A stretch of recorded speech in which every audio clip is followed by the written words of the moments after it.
تو انہوں نے S-400 لے لیا. تو ترکی کا اتنا زیادہ چیلنج ہے اس کو ویسٹرن ٹیکنالوجی کا کہ انہوں نے بہت زیادہ سینکشنز ہماری طرح انہوں نے فیس کی. حالات اپ اینڈ ڈاؤن ہوئے تو لوگ ان کو پھر ڈینائی کر دیتے تھے. انہوں نے بھی انڈیجینیس ڈیولپمنٹ کی کوشش کی, ہم نے بھی کی, الحمدللہ دونوں بہت کامیاب ہیں. ہمارے پاس جو ڈرونز ہیں اس وقت انمینڈ ایریل وہیکل ہے, کنجی ہے, شاپر 1 ہے 2 ہے, یہ سارے سوارم وہ ہم نے بنایا. اب ہماری national aerospace science and technology park ہے, ہم ڈرون بنا رہے ہیں, کلر ڈرون بنا رہے ہیں, لوٹرنگ منیشن بنا رہے ہیں, ہمارے ہوم گرون ہیں, اور جو انڈیا کے اوپر پھرتے رہے وہ دے ور آل میڈ ان پاکستان. ہاں, اور انڈیا نے جو ہمارے پاس بھیجے وہ میڈ ان اسرائیل, اس کا نام پتہ نہیں ہر کیا نام پتہ نہیں عجیب سا نام تھا اس کا. ہیرون. ہاں جی, آپ کو زیادہ بہتر بتا ہوگا. سر جہاں آپ انڈیا کے اندر اتنی اہلیت تو ہے نہیں کہ وہ جو ایمونیشن ہے, آرمامنٹس ہے, وہ خود سے بنائے. آپ نے تیجاس دیکھ لیا کہ کیا فلاپ شو کیا. وہاں اب بھی رشین پریزیڈنٹ ولادیمیر پیوٹن ہو کر گئے اور S-400 اور S-500 کی باز گشت سنائی دی. ساتھ ہی ساتھ وہ انٹرسٹڈ تھے انڈیا کے ساتھ Su-57 مل کر بنانے کے لیے. تو اس کا کیا معاملہ ہے؟ اس میں 2 سوال ہیں یا 2 اسکول آف تھاٹ ہیں. ٹھیک ہے.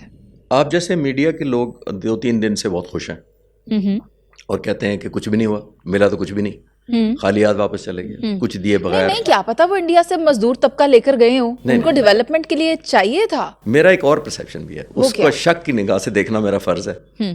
میرا شک یہ ہے کہ جتنا پریشر مودی پر تھا امریکن پریزیڈنٹ کا, ٹرمپ کا, کہ تم تیل لیتے ہو, تم یہ لیتے ہو, تم ولادیمیر پیوٹن نے, اب مجھے یہ فیل ہے کہ انہوں نے ڈسکلوز نہیں کیا. کیا چیز بھلا؟ جو ان کی ڈیل ہوئی ہے.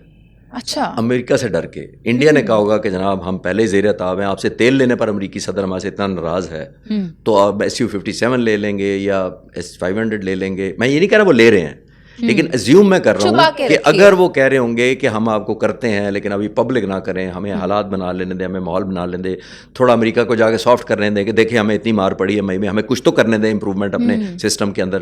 S-400 بھی ہمارے 2 مارے گئے, 3 ہمارے خلاف لگے ہوئے تھے, 3 میں سے 2 تباہ کر دیے ہم نے. چشتی صاحب لیکن تھوڑا سا اختلاف ہے. ایک طرف اگر یہ کوئی معاہدہ کرتے ہیں اور اسے خفیہ رکھتے ہیں, دوسری طرف آپ دیکھیں کہ پیوٹن نے کیا کیا ہے, باقاعدہ طور پر گھوری دی ہے اس نے امریکہ کو, یہ کہہ کے کہ تم کہتے ہو جو میں کر رہا ہوں وہ تم نے نہیں کرنا, اور تم نے وہ نہیں کرنا جو میں تمہیں کہہ رہا ہوں.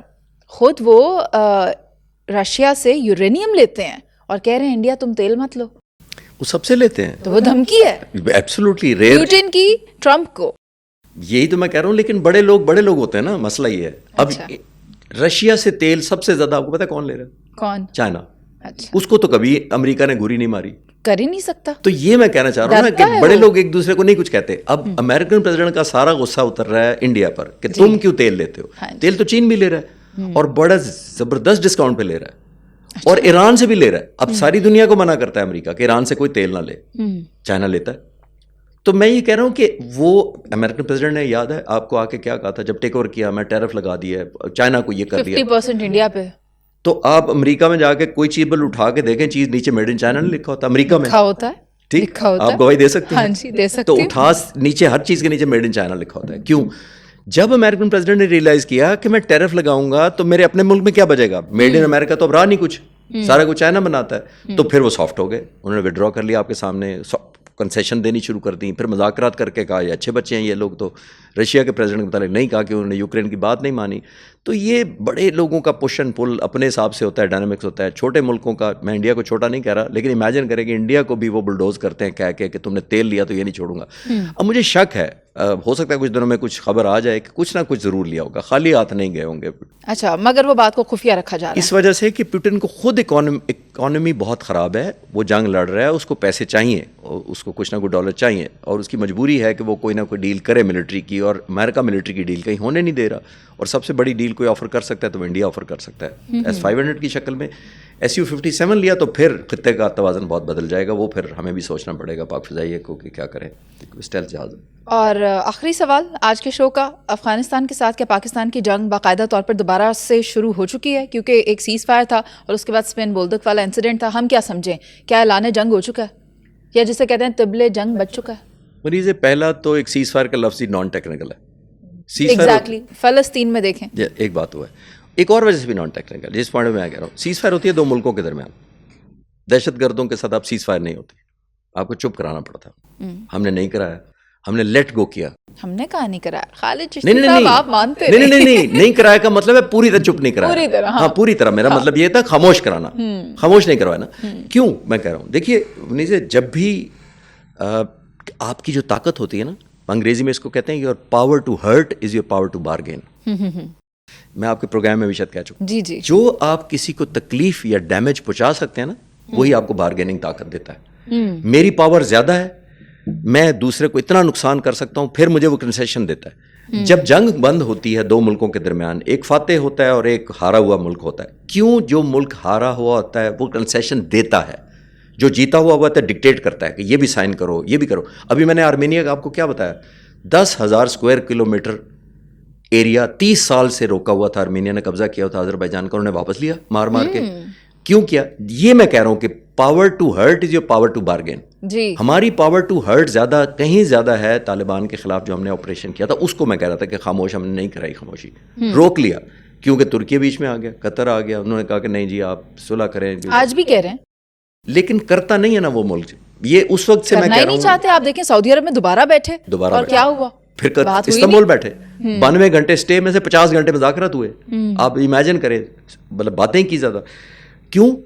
کیونکہ آپ نے پھر بھی روکا. دنیا گلوبل ایک ریلیونس رہنے کے لیے, ایک ڈپلومیٹک اسینڈنسی کے لیے, ایک لوگوں کو ایک یہ امیج دینے کے لیے ہم پیس لویں گے, لیکن اس کا شاید مس ریڈ کیا گیا, پھر انڈین ایلیمنٹ ایڈ ہو گیا. اور ایک چیز آخری جو میں کہتا چلوں, ہمیں مس ریڈ نہیں کرنا چاہیے. ہم اکثر انڈیا کو کہتے ہیں کہ انڈیا قصوروار ہے طالبان کو شے دینے میں.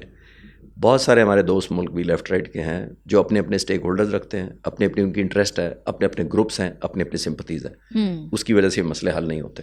لیکن وہ رک جاتے ہیں یہ سوچ کر کہ پاکستان کے پاس پاور ٹو ہرٹ ہے, اس لیے وہ پاکستان کو آنکھیں نہیں دکھا سکتے. بہت شکریہ آپ کا خالد چشتی صاحب کہ آپ ہمارے پروگرام میں آئے. ناظرین, پروگرام کا وقت ختم ہو گیا, ہمیں اجازت دیجیے. اللہ نگہبان.